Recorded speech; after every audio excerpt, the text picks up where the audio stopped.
எதுவரை போகலாம் என்று நீ சொல்ல வேண்டும் என்றுதான் விடாமல் கேட்கிறேன்.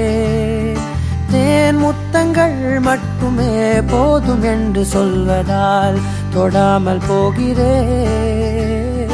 யார் யாரோ கணக்களில் நாளும் நீ சென்று உலாவுகின்றவள்.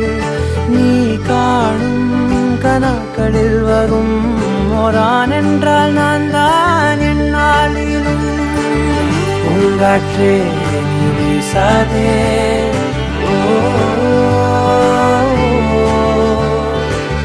பூங்காற்றே நீ வீசாதே, நான் தான் இங்கே விசிறி.